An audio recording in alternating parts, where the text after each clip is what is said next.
Hi everyone! Today's guest is an amazing and incredible entrepreneur who is a self-made multimillionaire in her 20s.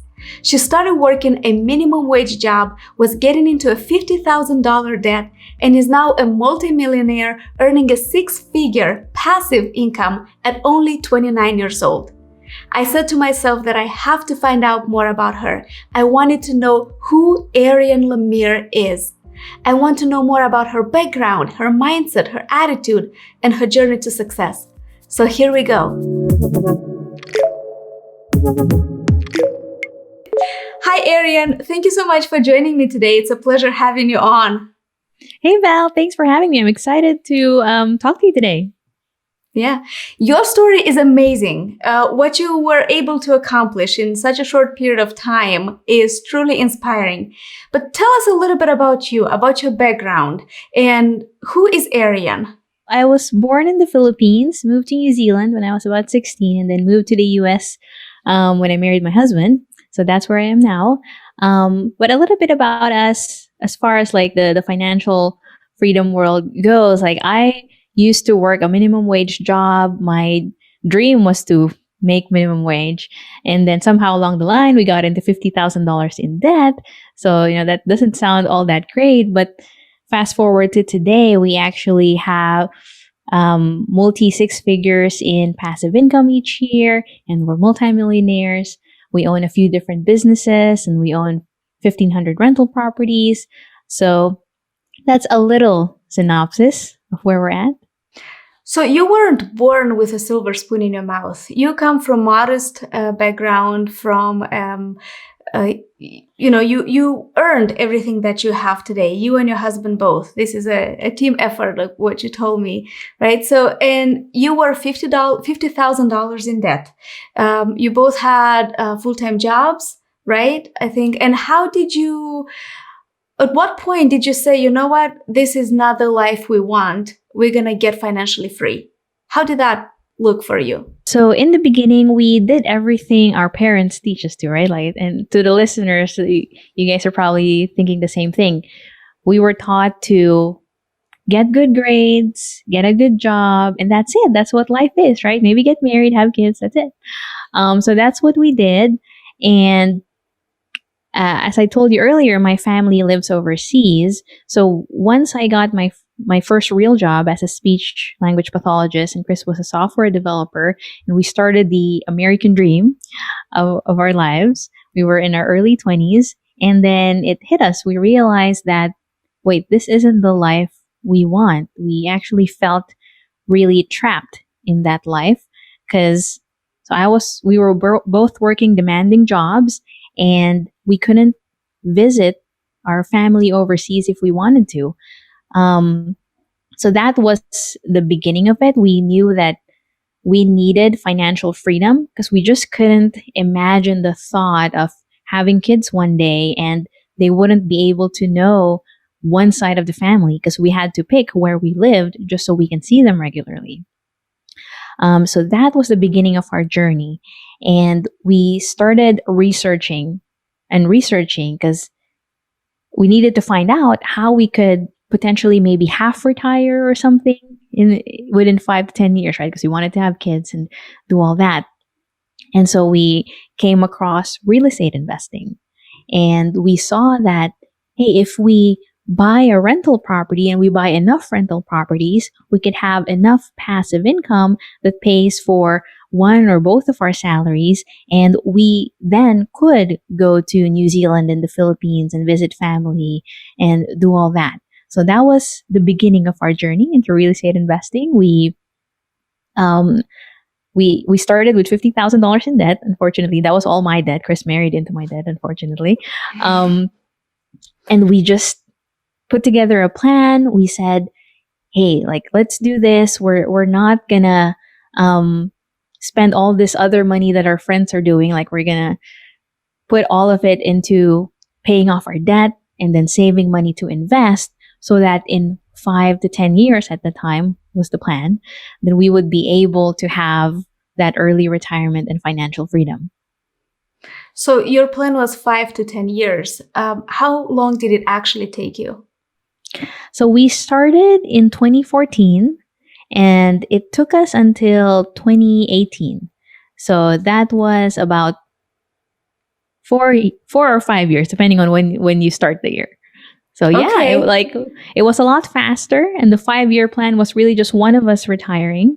So it's amazing to look back now and to see that what we thought was possible, we blew that out of the water. And like I want to make sure that someone listening hears this as I'm not bragging, right? Like it can be uncomfortable talking about money on a public forum, and we're pretty low key people.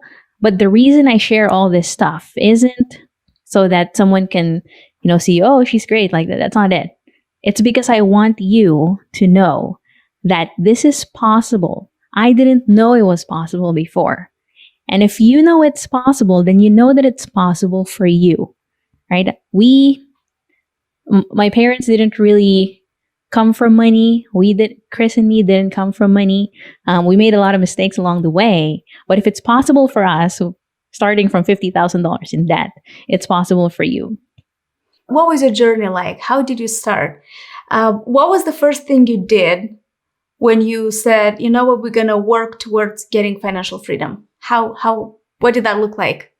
So the very first thing we did was we tried to develop a plan of we need this amount in passive income each month. I think we said that was like $5,000, right?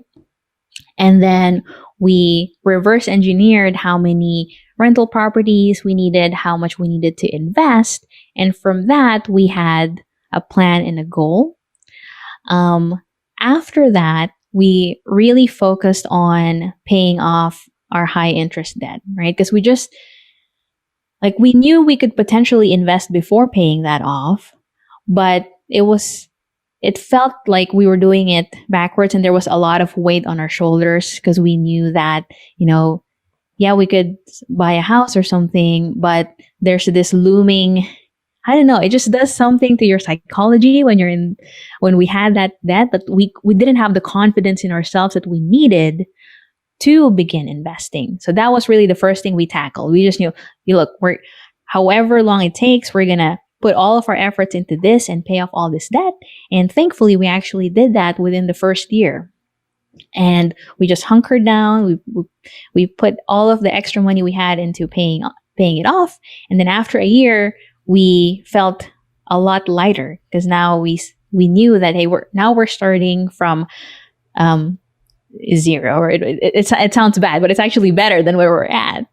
And then we started saving all of our money now for our future, right? Now we paid off the debt. Now we can save for our financial future. And while we were doing that, we were learning about all the different types of real estate investments. Some of the people listening to your channel are probably into that, right? Like there's just so many different ways you can make money in real estate, but we were focused on learning how to do it with passive income. So as we were saving our money, we were growing our knowledge. And then within the first year, we were able to buy our very first rental property. So it took you 1 year to pay off your debt and then another year to buy a rental property. And that's probably because by that time you already knew how to accumulate this money, right? It took you 1 year to know how to save money and how to pay off your debt. So you got that habit ingrained. You already had the skills. Do you think that contributed to your success to buying your first rental so fast? Yeah, it's interesting to think about it now, right? Like looking backwards, because in the beginning we just didn't know what we didn't know. We're like, oh, we need to buy a rental property, but how do we do that? And it took a good probably 6 months before we even could make offers because we were just kind of like frozen in place. We were like, well, how do you know if you're going to make money, right? In the beginning, we thought that having the mortgage payment and having the rental income each month, that was all we needed to know how much money we made. We thought, hey, if we rent it for $1,000 and we pay $500 in the mortgage, then we're making $500. That's awesome. But as we started learning and watching YouTube videos and watching other podcasts and learning how people actually calculated that number, if we had done that in the very beginning, then we would have probably lost money. We would be so discouraged about rental properties because we bought it wrong. So it was actually good because in the process of saving money, we learned a lot. And if somebody just gave us like $1 million in the beginning, we probably wouldn't have spent it the right way, and we'd end up in the same place. So that journey, that 2-year journey of paying off our debt, learning while we're saving our first kind of investment fund, was a really, really foundational process that helped us get to where we are now. Because once we knew how to buy one, and it gave us the confidence to buy more, that's where that snowball happened, where we just bought more and more properties. At what point did you realize the momentum of your financial freedom? At what point did you say, I am financially free now? So the way we define financial freedom is also different from, I think, how other people see it. And how we define it is our passive income pays for all of our needs and then wants and then more. So we have different levels of it, right? And the very first time we hit that goal was a couple years ago, 2018, where we had 27 units at that time. And that's when we saw that, oh, wow, like, look at this. Like, all those years of saving and planning and actually doing the work got us to a point where, we don't have to work anymore if we don't want to, right? Last year, 2019, we were actually able to reap the benefits of that. We were away for 3 to 4 months overseas, visiting our family in New Zealand, Australia, the Philippines. So we went to Hawaii in between too, and it was amazing.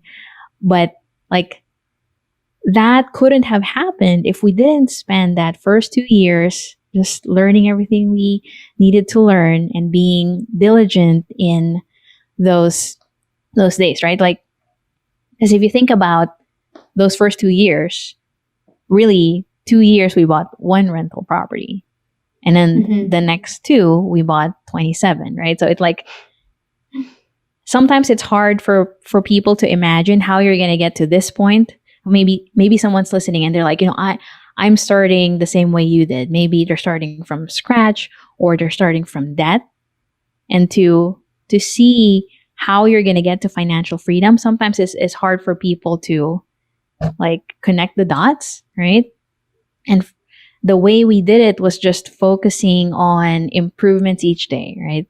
Like a 1% improvement each day. So there's this story about a British cyclist, a British cycling team.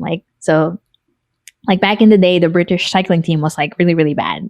Nobody, the bicycle makers wouldn't even want them to put their name on it. They were that bad. Nobody wanted anything to do with them. But one day they got this new coach, and the coach just said, we're going to focus on 1% improvements day after day. We're not going to, say in 1 year, we're going to be the best cycling team out there. We do want that. But what we focus on is just the 1% improvement, whether it's 1% of a better training program, or 1% better in our exercises, 1% better in our eating habits, right? They did that day after day. And in the next few years, they won the Olympics. And a few years after that, they won the Tour de France, right? And so I think that's what's really important to think about when you're embarking on your journey, right? No matter where you're at in the journey, in the beginning or in the middle, learn to enjoy the journey and learn to enjoy those 1% improvements and celebrate it, because really that's how you get to the goal. It's funny that you mentioned 1%. That's actually one of my favorite stories as well.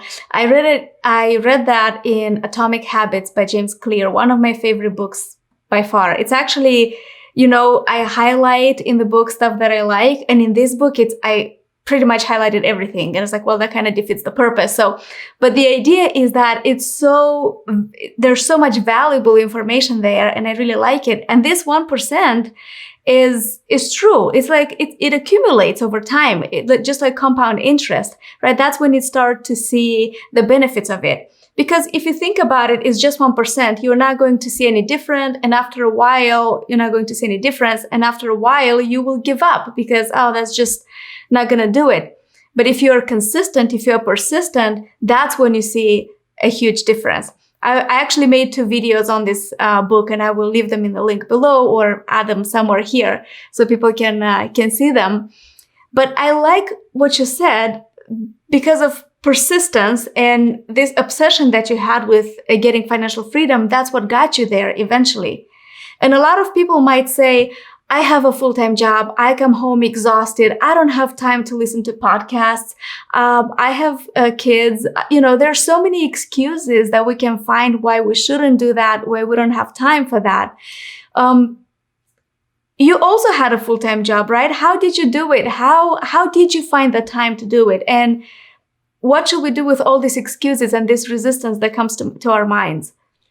Yeah. So I think the first thing we want to make sure is like all of those things are valid, right? Like everyone's so busy, right? Everyone has a job, everyone has kids. Like it's a lot, right? It's a lot, especially with what's happening right now. Like everybody's going through so much and we don't really know. So first of all, I just want you guys to give yourself grace and understand that you are going through a lot. And that's okay. And there are times where you're just going to need to take a break and take a breather. But what really, really helped us in the beginning was really solidifying like a very concrete reason why we wanted to go on this journey and reach that goal. And for me, you heard a little bit about our background, but there was a time in the beginning of our journey where there was a family emergency and I couldn't leave where I was, right? Like I knew I really wanted to be there. My family needed me to be where they were, but I didn't have time off. I was afraid of losing my job if I left because they weren't allowing me to, or that was probably going to be what was going to happen. And plane tickets were like so expensive to go last minute. And I remember that pain of, like knowing that I need to be there, but I can't. And, in hindsight now, like maybe I could have, right? But hindsight's 2020. But that pain, I took that and used it every day. I just felt like I couldn't do anymore, right?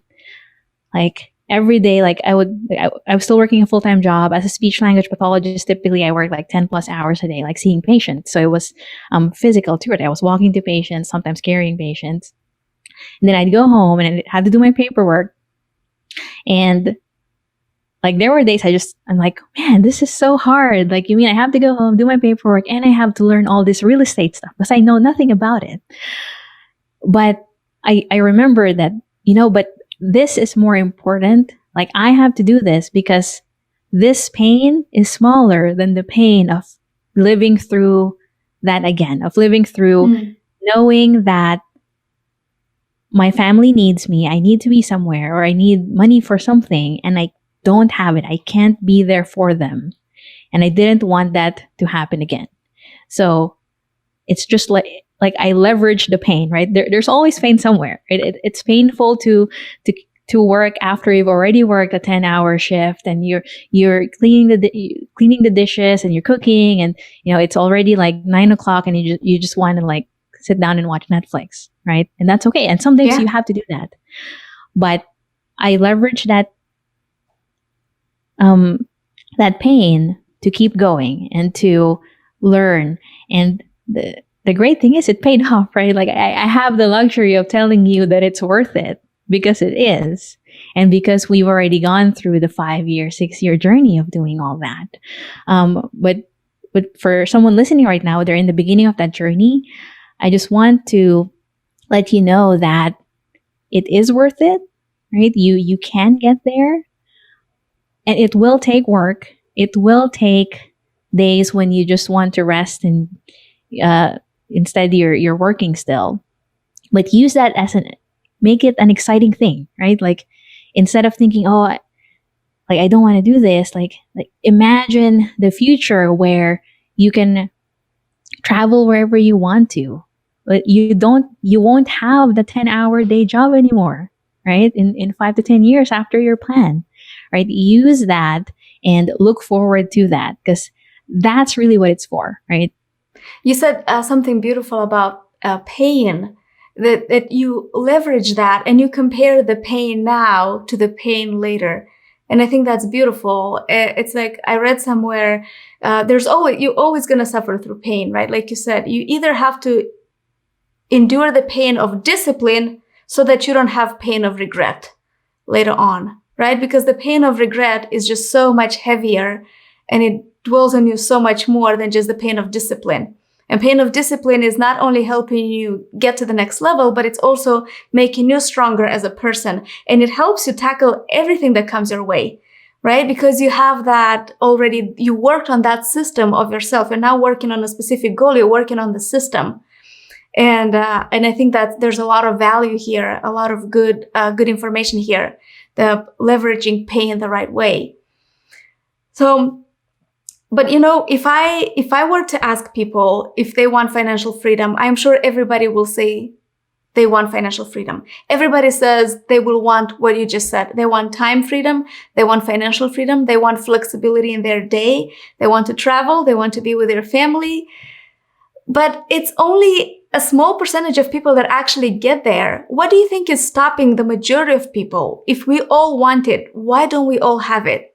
So there's a lot of things, but I think the thing that I see most is people don't have a clear path and a plan to get there, right? There's not really a lot of examples where you can see that, oh, this is how so and so retired at the age of 29.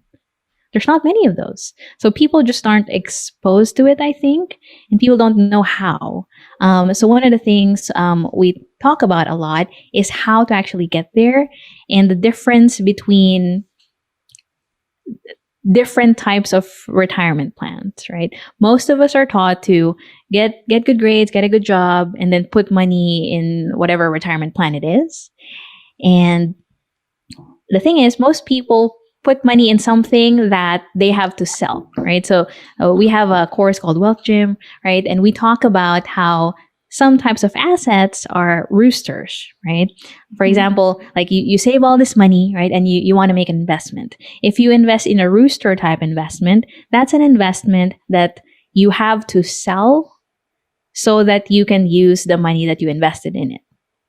Now, we also talk about geese that lay golden eggs, right? And that's a different type of investment. That investment, when you invest in it, you don't have to sell the goose or you don't have to eat the goose. You actually get the golden eggs that it lays, and that's what you spend. And at some point, once you invest in enough geese, you're going to have enough golden eggs that you don't even have to work anymore, right? And the eggs can just give you more money to buy more geese. So it's like this compounding interest that grows and grows and grows.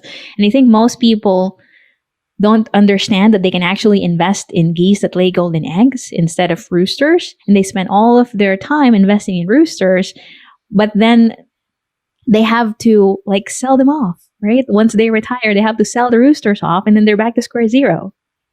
And I think that's where that's people don't know that difference. And that small but huge difference, if you think about it, is what helps some people retire early when they buy golden geese, a goose that lay golden eggs. But the people who retire have to wait so long to get financial freedom are investing in roosters. Actually, I want to talk a little bit about your course because I took your course. I really loved it, the Wealth Gym course. And you go granular into how you're going to get financial freedom. You're talking about tackling debt. You're talking about increasing revenue and saving money. You're talking about investing step by step. And most importantly, I think it starts from here, right? It starts from our mind. The way I look at things, thanks to your course, is completely different than how I used to look at things before, right? And it's so important. And I will leave a link to your course below if anyone is interested. But I think it's wonderful. It changed the way we look at things. That is it makes it look tangible. It doesn't make it look like this unrealistic goal that you have to be born into money, you have to come from a rich family. It's not. That's not true, right? There are so easy steps to follow that can get you there. So tell us a little bit about this course. Why did you create that? What was your purpose behind it? So the main reason we did that was we went through the journey ourselves, right? Like we didn't come from money. Our parents didn't have money. Our parents were in debt too. And so we didn't have a good example of how to get there. And so we stumbled along the way. We made a lot of mistakes. We kind of figured it out. And after we got there, we saw that so many other people were doing it the same way we were doing it. They just didn't know what to find out, right? We don't know what we don't know. And I wanted to shorten the curve for those people because I know that when they get financial freedom, not only can they spend more time with their family and friends and loved ones, but they can do like their unique purpose in the world. Like I believe that everyone in the world, everyone listening right now, you have a unique purpose. There's something that only you can give the world, right? But the thing is, we all have jobs. We start off with jobs. We have to do certain things to pay the bills and keep our family happy and healthy. But once you have financial freedom, then that actually frees up all that extra time that now the work you do doesn't have to be the job that pays the bills. It can be the job or the cause or the charity that you start so that you can make a difference in people's lives. And that's really why we started this, because we know that once people are financially free, they can do more good in the world. And that's really what it's all about, right? Like we want to like improve the world for our kids and our future kids and grandkids. Like that's what's going to make an impact. And that's what like I'm personally choosing to do with my life now that I have financial freedom. So I'm glad you mentioned that because we're all about saving money right now. So my husband and I, we don't have any debt. We're lucky like that. We are right now focused on investing and growing our portfolio. And I do make videos about how to save money because that's our experience right now. How are we saving money for the sake of beefing up our investment capital, right? So we can do more in the future with it. And we actually have a very, very good budget in place. And I like what you said. You don't have to live like a hermit, right? We have categories and we know exactly how much we need to spend and how in each category, because you have to enjoy life. You have to understand why you're working. It has to be an enjoyable process. And your course inspired us so much that I think in a couple of months, we will probably put up a course as well on budgeting and on saving and how we're doing that and how we're managing to put money aside for investing, living a good quality of life, a fulfilled life. And we're actually bonded so much more because of this budget, because of the things you said. We get to be creative, to invent stuff we can do together that brings us closer as a family, and we get to save money. So it's a beautiful thing, right? It doesn't have to be scary. And that's what a lot of people are afraid of, right? It's like, oh, that means budget means bread and water. No, it doesn't. I'm so excited to see what you guys do. Like, you guys have really impressed me, right? Like, obviously, we meet a lot of people, but you guys have really stuck to it, and you've just taken what we've taught and just ran with it, right? And now you're like, I love that you're creating something that you can help other people with, because I guarantee that what that is, you're gonna change a lot of people's lives with that too, right?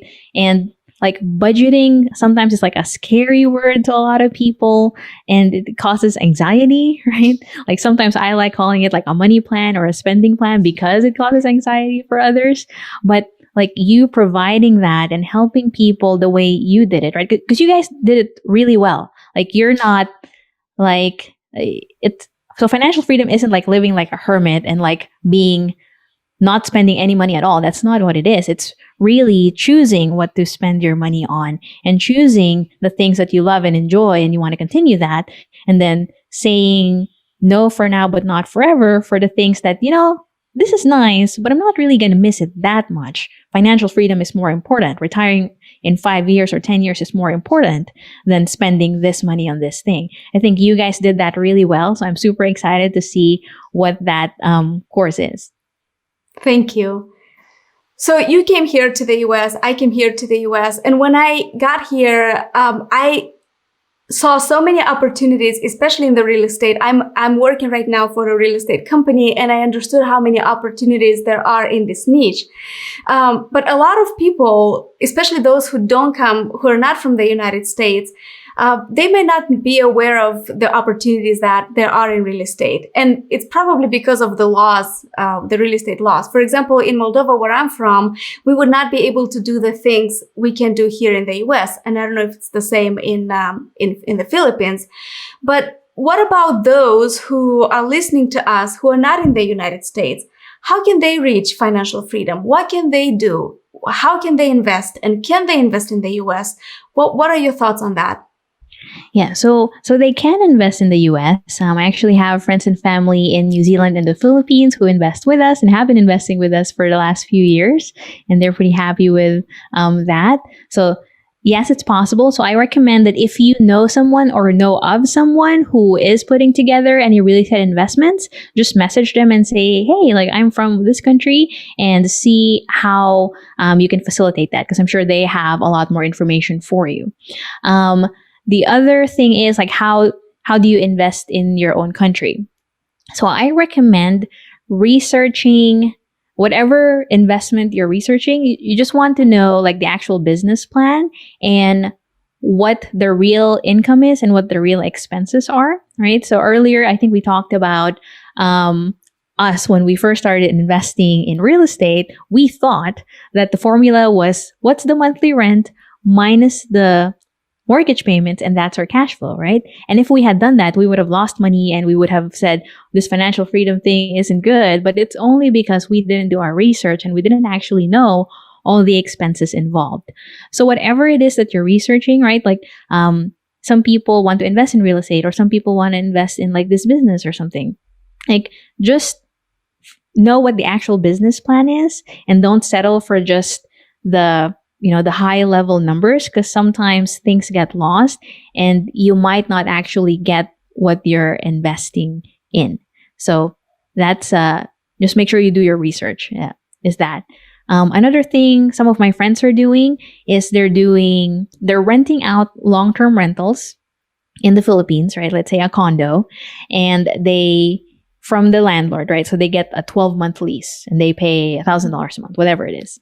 And then they turn that into an Airbnb and short-term rental and rent it out to other people, maybe traveling business people or other people who want to vacation. And so they're doing like an arbitrage there and making income there. So the only investment they have is the long-term lease payments, electricity, and the Airbnb furniture. And they're making cash flow from what they're renting it out for on Airbnb. So that's one thing that you could potentially look at. But again, just look at all the expenses, right? Like, for that example, there's utilities, power, water, like cable, internet. So just make sure you account for all of those. Absolutely. And what about besides real estate? Do you guys focus primarily on real estate, or do you diversify in other industries as well?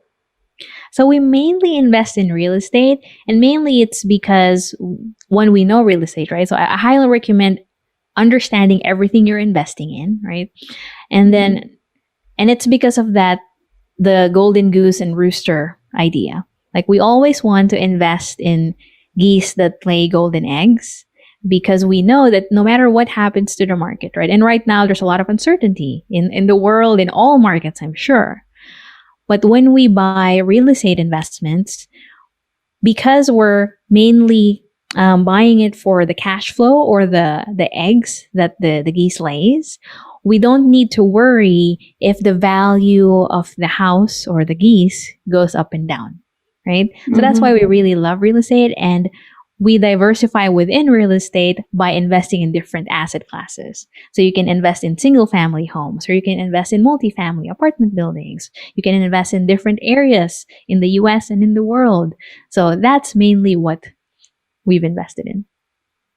Arianne, that's amazing. If somebody would like to connect with you and find out more information about your course or about investing with you, how can they reach out to you? So I spend most of my time on my YouTube channel. I just started one. It's called, I think Val will put the link down below, but it's youtube.com/ask Arianne. That's the name of my channel. So I would love for you guys to join me there. I talk about money, real estate investing, and how to master your finances to get financial freedom. So check that out. I also have Instagram, so the Arianne Lemire on Instagram, and then our financial freedom course is wealthgym.com, where you can check out all about it. Absolutely. And really check out her YouTube channel. It's amazing. There's so much value in the information that she's putting out here on YouTube for absolutely free. So I like watching your videos. I like the way you think and the way you approach investing. And there's a lot of value in what you're giving. So thank you. I will definitely put this in the description below. Make sure to subscribe to her channel and show her some love, because it's worth it. And you'll get more information whenever you upload. How often do you upload to YouTube? Once a week. I try to do it twice a week, but once a week is consistent for me. Okay, that's good to know. Yes, that's good to know. Every time you upload something, I like to watch it because it's really good information. So thank you so much, Arianne. It's been a pleasure as always speaking with you. And I hope when this pandemic is over, we get to see each other in person and we get to talk more. You inspire me, and I thank you for everything you have done and for dedicating this time to be with us today. Well, thank you so much, Val. I really enjoyed our conversation today. Really enjoyed being able to get to know you a little bit more, since you were part of our program on Wealth Gym. So thank you so much for your support there. And I look forward to seeing you hopefully in 2021. I hope so. Thanks, Arianne. Bye. Thanks. Bye. As always, all the links mentioned in these videos are in the description below. If you haven't already, make sure to subscribe to my channel and give this video a thumbs up. Until next time, my friends.